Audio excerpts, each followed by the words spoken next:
And we're live. Tom Levecchia here with the latest edition of the Armchair MBA. We have two very special guests. First, the co-host, Jason of JSP Capital, part of the Four Horsemen, and Gator McCluskey. He's a self-admitted Burt Reynolds fan, which makes him even cooler. Gator McCluskey, welcome to the Armchair MBA. How you doing today? I'm doing great. It's great to be back. Hoping we can have some fun with this one. Here's the agenda for the show. Just like any good meeting, any good MBA would say, Gator's going to kind of give his background and his critical review of Godfather 1, but also what we're going to do, I'm going to give some business parables related to The Godfather. So, Gator, take it away. You know, I rewatched it again last night for probably the 50th time. I mean, who can keep track? And directed by Francis Ford Coppola from the Mario Puzo 1969 novel of the same name, with Marlon Brando, Al Pacino, James Caan, Robert Duvall. This is almost a perfect film, you know, and as the years have gone on, I've looked at a few things in it and wondered some decisions that were made and how they were made. And one in particular was when Sonny fights with Carlo out in the street. There's a classic missed punch that just drives me crazy. I hate to start with negatives, but like this film is so perfect. You just had to see Coppola, you know, with his editor at some point sitting in the room saying, you know, he missed by a mile. Hold on, I want to give some context, right? For those people that didn't see Gator's Many Saints of Newark, is a very good critical eye and he's a smart guy. What I love about him too, he's also from the New York area. I'm assuming you're not Italian, correct? I am Italian, yeah. Oh, you are Italian. Oh, even better. All right, so you're Italian. It's a dirty little secret, you know, that I keep, but yeah. Love it. Well, Jason wears it proud on his card, his hat, is everywhere he goes. So at any rate, with that being said, as an Italian grew up in New York, where were you the first time you saw it, and what was your impression? Well, my father would have it on all the time, and if I ever walked in the room, he'd say, you know, son, sit down. You got to watch this. Now, I'm one of three sons, and he used to always sort of like make comparisons. Who was Michael? Who was Fredo? Who was, of course, I was not Fredo, by the way. Thank God I was going to say. Yeah, make that very clear. My father's name was Michael. His three sons were basically, he'd always try to make comparisons, you know, in his life. Everything was always compared to what it's like to be in a family and how important it is to be loyal and all these things. Not the murder and mischief, of course. Yeah. So, quick funny story. Supposedly my brother either got like arrested or picked up by the cops. He got one phone call, called my father and said, hey, Dad, I'm in jail. You got to pick me up. He's like, The Godfather's on, click. He also wasn't a good father, too, but that's a whole nother discussion. All right. So you have a certain attachment to the film then. You know, granted, your father liked it. You liked it. You're an Italian guy from New York, family values. So you had a certain sentimentality towards it. Has that sentimentality grown over the years or lessened over the years as you watched it? Loyalty is the big one. You know, some of the quotes in the movie. You're my older brother, and I love you.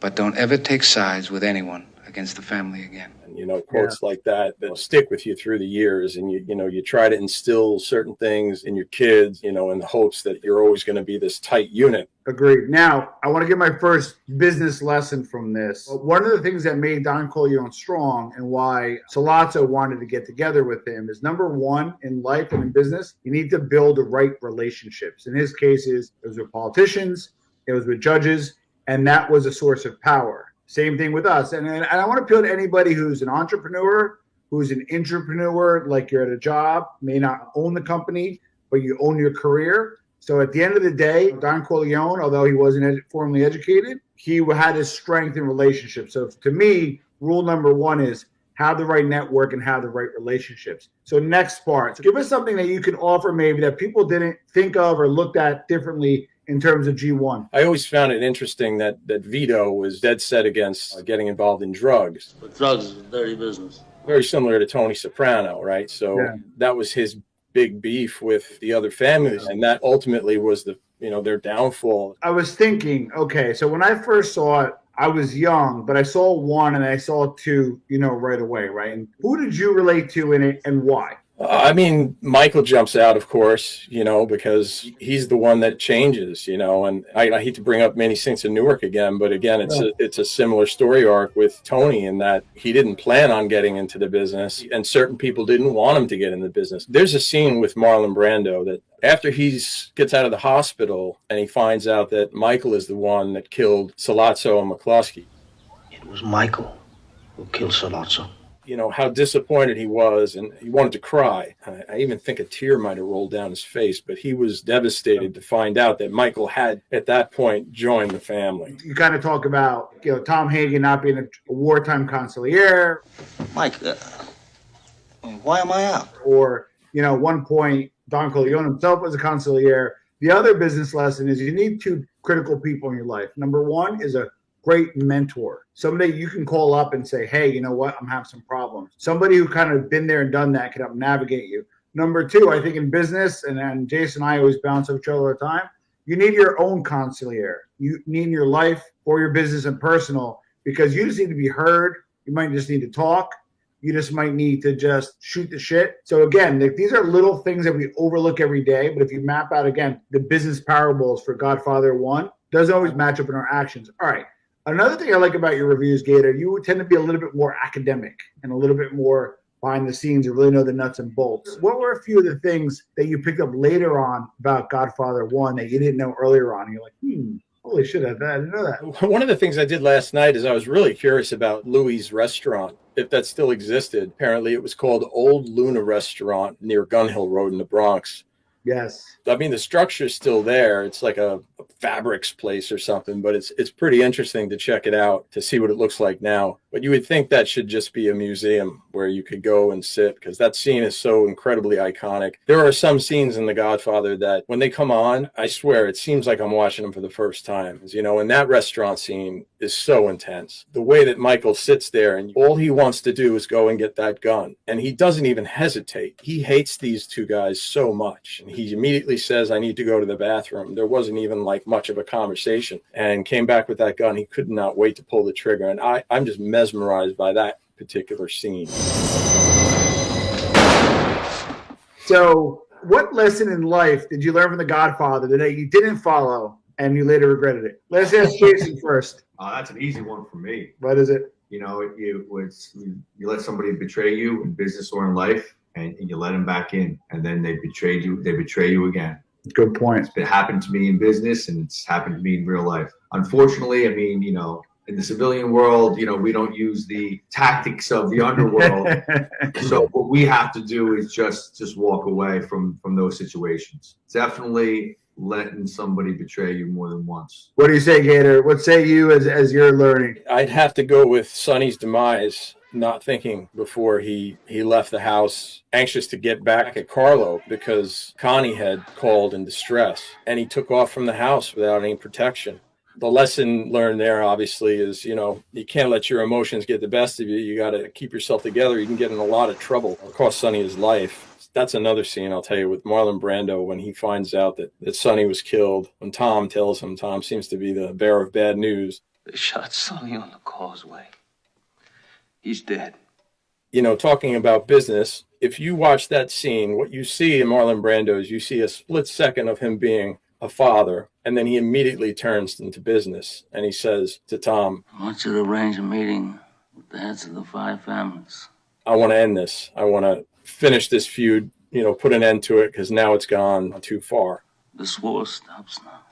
And that was a smart thing to do, but of course it doesn't happen. Well, the other lesson that I wanted to run by everybody also was the art of communicating in a different way. And what I mean by that is obviously the horse head is a little bit extreme, right?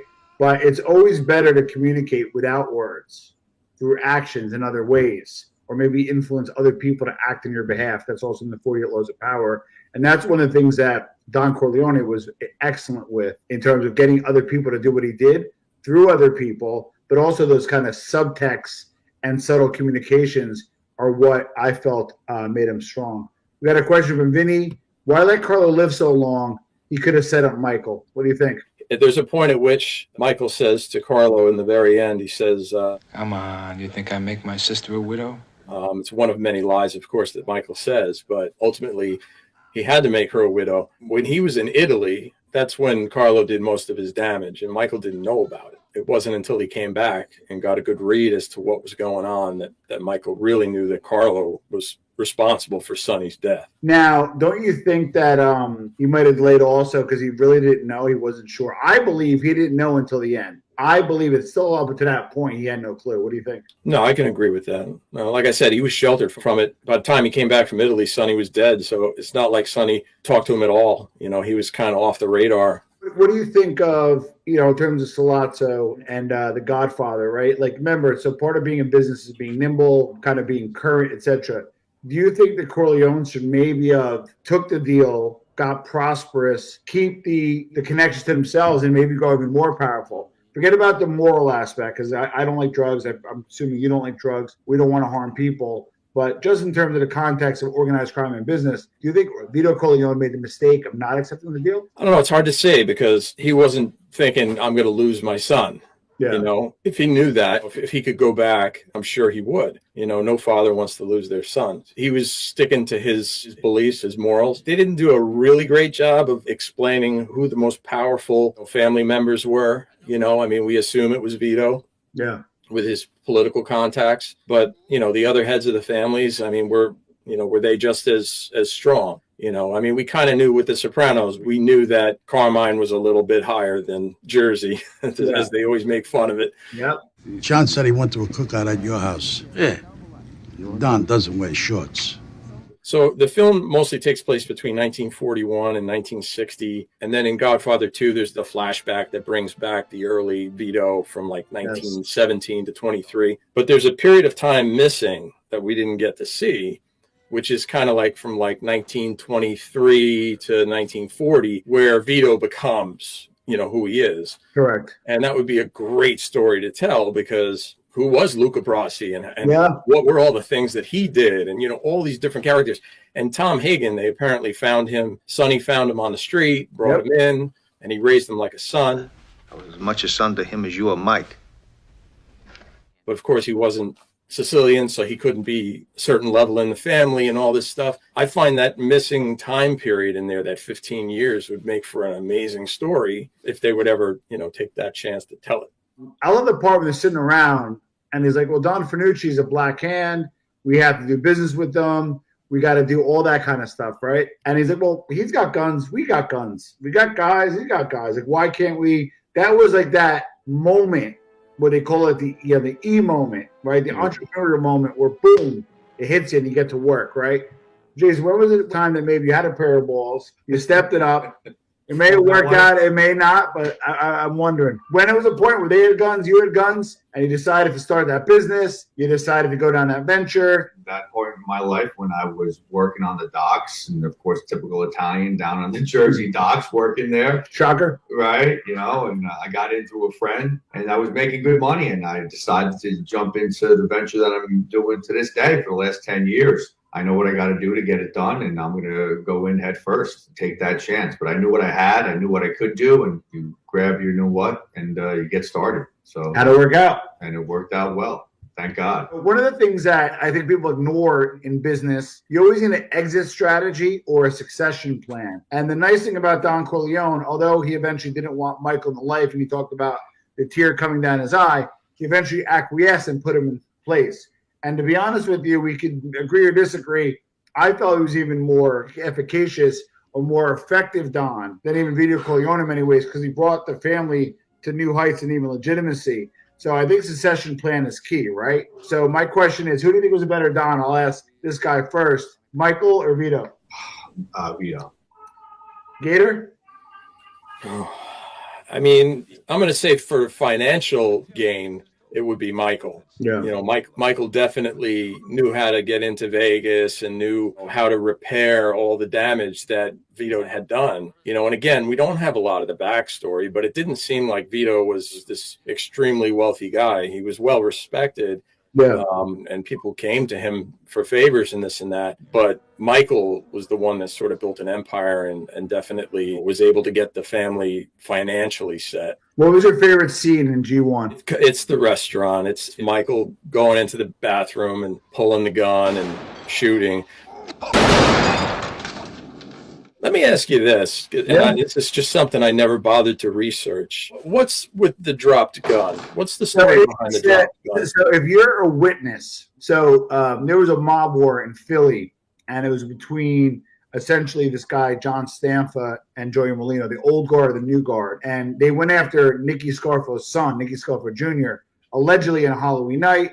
Allegedly, it was Joey Molino, and he put like 8 shots into him and rolled the gun. The idea of the rolling of the gun is, number one, to have what it's called a suicide mission, which is killing somebody in broad daylight, right? So that's crazy to begin with. And then number two, rolling of the gun is almost like, I don't care, I'm powerful, mind your own business, stay out of it. You may have saw my face, but don't worry about it. Like kind of a force du jour, if you will. And that was my take of the drop gun. What do you think? Yeah, I agree with that. I mean, they in the Godfather, they also taped the gun, but it is a power move. The mafia, especially back then, they wanted to show a sign to the other family to let them know this is what we did, and so forth. So yeah, I agree with Tom on that. And it is like, I've seen it in The Sopranos quite often. it's like, and you remember in Goodfellas when Robert De Niro says to the truck driver, pulls out the truck driver's license, he says, You might know who we are, but we know who you are. And there's a lot of similarities between like unpacking Godfather. There's always going to be the Machiavellian subtext, and then also Sun Tzu, right? Fight when you're strong,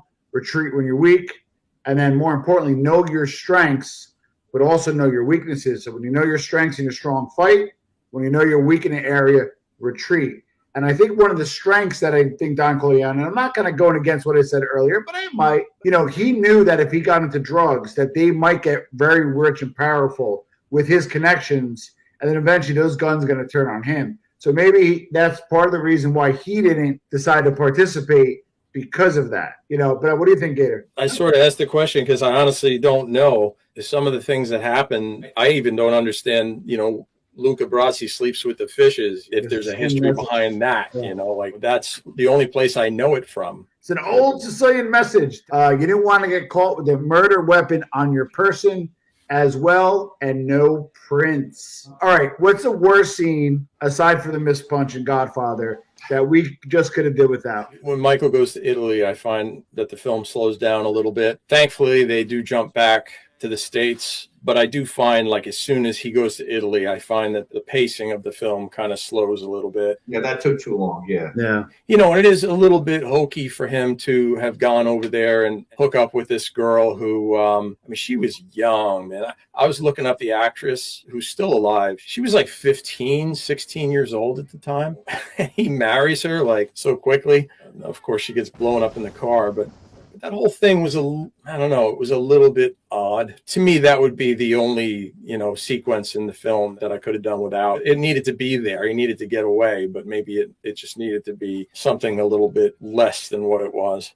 Talk about change, right? And managing change. And our lives are always changing. Our business is always changing. If we don't evolve, we die, right? With Michael, I believe he kind of moved along with the times, right? He went out to Vegas. He knew that as an opportunity. He saw himself more of a racketeer than a gangster, I believe. And he changed and transformed the Corleone family, again, to like a powerhouse that was running the show. And he did it in a very forceful way. So what do you think about change, right? How do you deal with change as a person, right, compared to how Michael did? A lot of it's forced upon Michael, because he put family first. If he didn't have that inbred in him, he might have taken a different direction. Clearly, he didn't want to be part of the family business when he joined the military. He got away. He wanted to make a life for himself. He had a girl and he had a plan. He says to Kay, That's my family, Kay. It's not me. Hey, right. In terms of the Luca Brasi story, make him an offer he can't refuse, right? Yep. Ultimately, Michael changes, and he does it because it's just he put family first, and he saw that there was a crisis and they needed him. Yeah. There's the change. I think one of the worst decisions that the author, director, whoever made the decision, the plot, the whole movie is getting rid of Sonny much too early. Agree. You gotta get up close like this, and bada bing, you blow their brains all over your nice Ivy League suit. James Caan was incredible. My only complaint is that he has a hairy back, and he should have shaved his back so we didn't have to look at all the fur on his back. But that's a minimal complaint. It's just me being silly. But James Caan steals every scene he's in, and he's not Italian. That's our secret. And he was friends with wise guys in real life. He was very close to Persico. There's a few in the film that are not Italian. Abe Vigoda is actually not Italian. That's right. and of course Robert Duvall. I was also looking at some of the people that were cast or wanted to be in the film. There's actually I don't know how true it is, but apparently Elvis Presley was an enormous fan of the book, and he auditioned for the role of Tom Hagen. Come on. That's the word. But that he really wanted to play Vito Corleone, which is even crazier. His celebrity would have took too much away from the film. Burt Reynolds, my favorite, was considered for Sonny Corleone, which I actually think at the time, if you remember the time that film was made, that's Deliverance, Burt Reynolds. And I think he probably would have done very well. They wanted Robert Redford. Yep, Robert Redford was another one. Orson Welles. Yeah, he lobbied to play Vito. Wasn't Orson Welles always old? Exactly.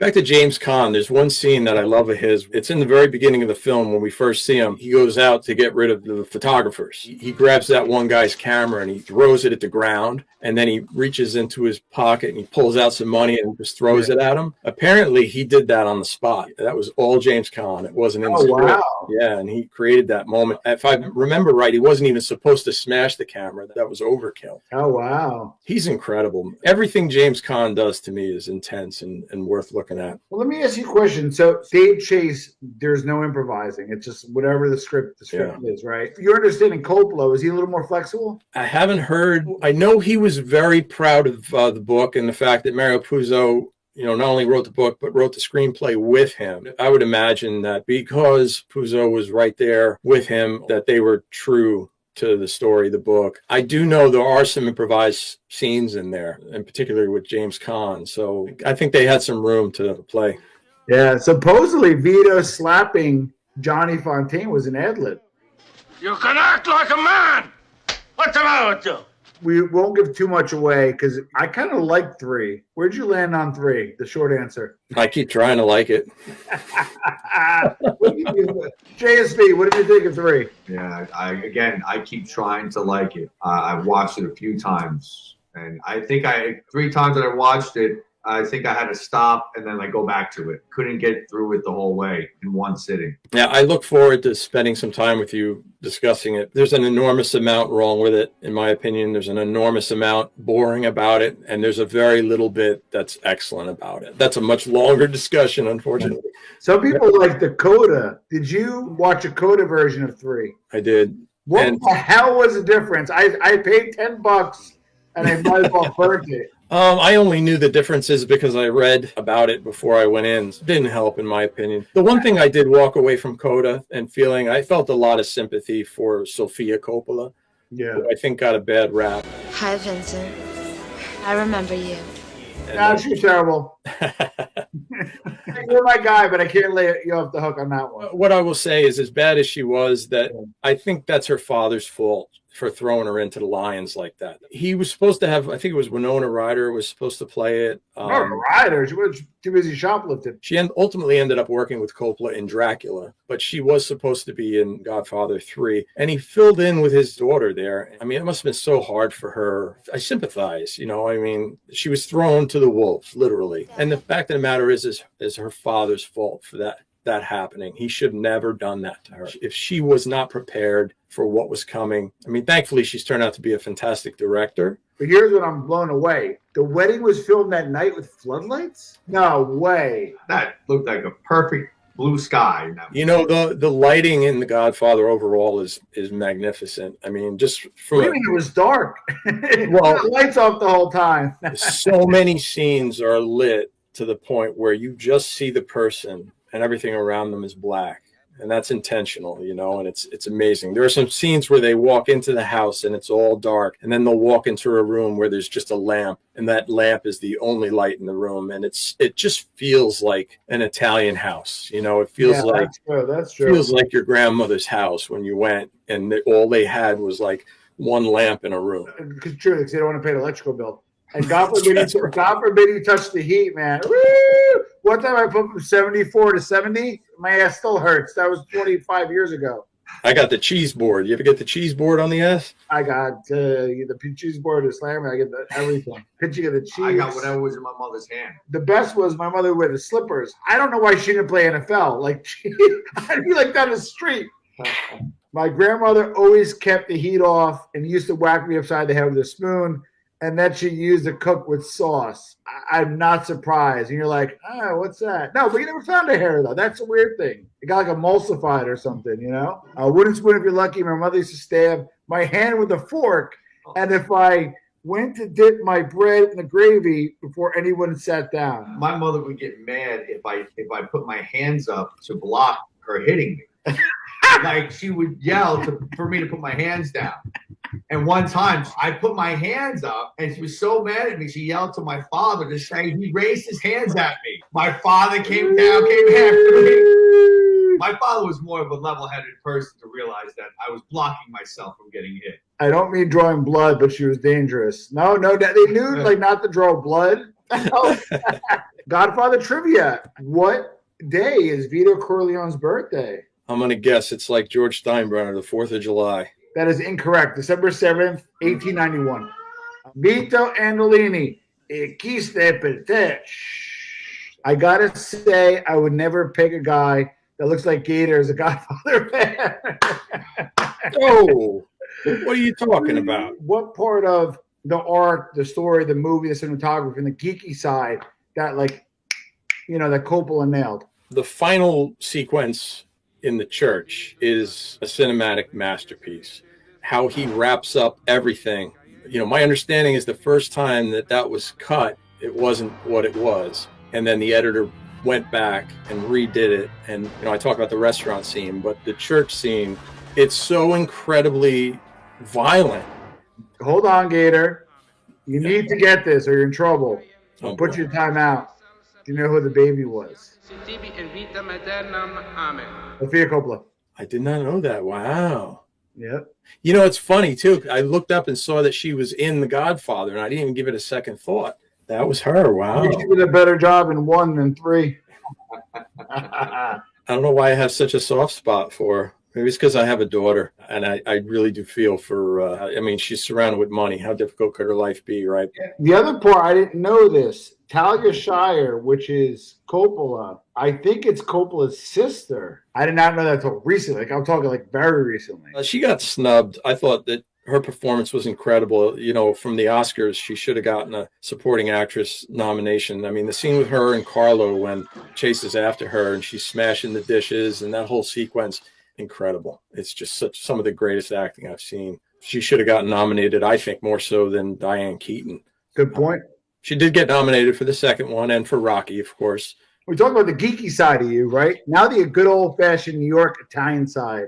What part got, aside from the shooting part, what part got your blood going?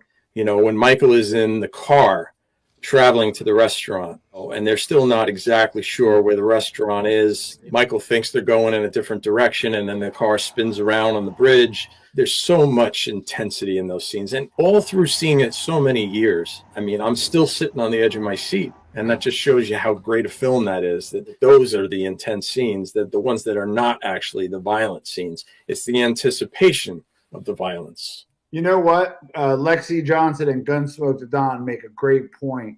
Me Too, Lexi, 1 and 2 forever. I make it a tradition to watch it every Thanksgiving. I don't know about you guys. It could be wrong. It's on every Thanksgiving. But I watch it every Thanksgiving, and I'll play it on every Christmas when I was younger. And it wasn't a holiday unless it was played.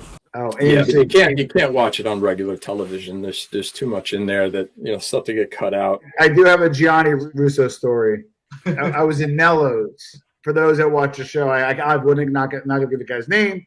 I'm not going to give it who was associated with, but a good friend of mine at the time. We wound up having dinner with a maid guy and his gumad at Nello's. Thank God I didn't pick up dinner because I could not afford it. So I go to the bathroom. Gianni Russo sitting there. Sitting there? You go to the bathroom. He said, "What is he doing?" He's sitting there eating dinner, right? And the way I go to the bathroom, he's sitting there. He's sitting there eating while I go to the bathroom. So I said, "Holy cow, it's Carlo." He goes, "You know what, kid?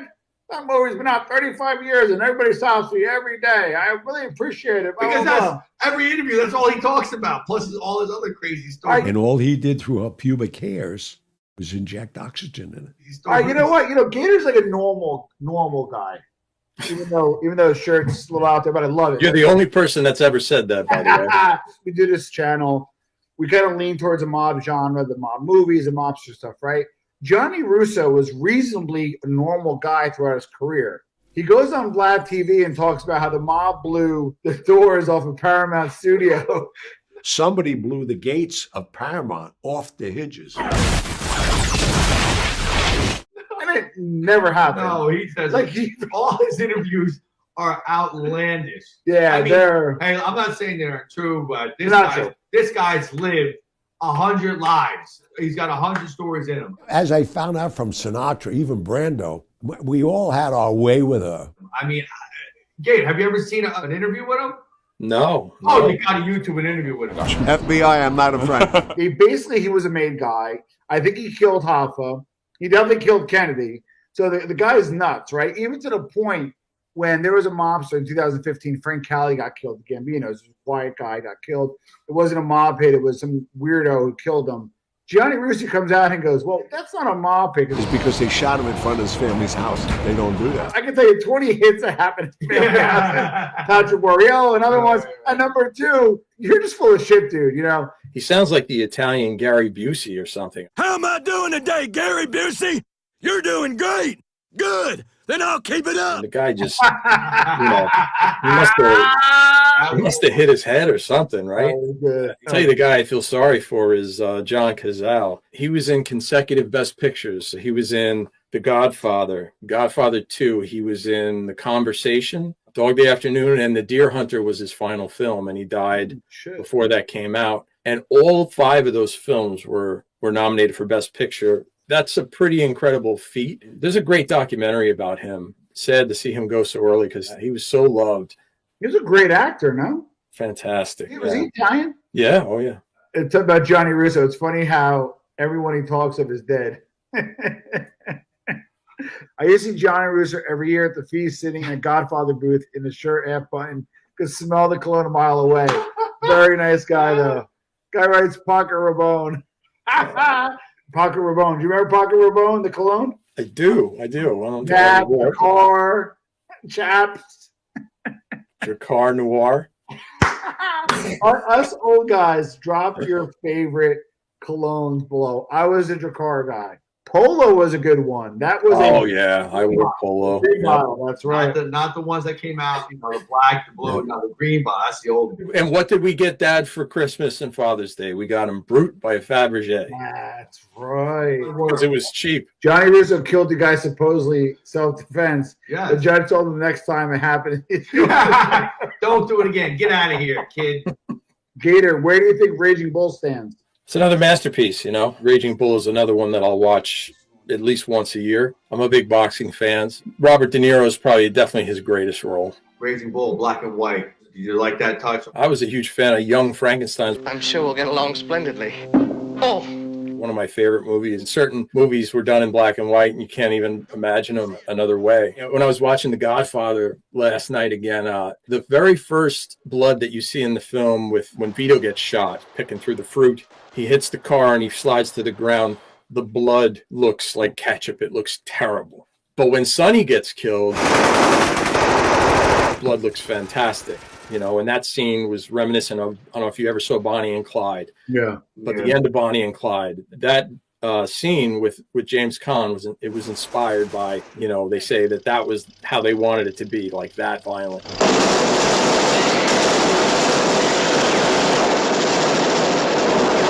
Raging Bull, the blood, it didn't matter what color it was, right? True. Once Upon a Time in America. I never really watched that. I watched it twice. It's a long Great. one, too. Yeah, it's good. Jewish mobsters, if I remember. Yep. Somebody said that it was really supposed to be about the Italian mob, but these Jewish mobsters not to offend the Italian population, but I don't believe that. So oranges in Godfather indicate death was about to happen. He never asks the second favor when he's been refused the first. Did you ever hear that? Oh, that makes sense.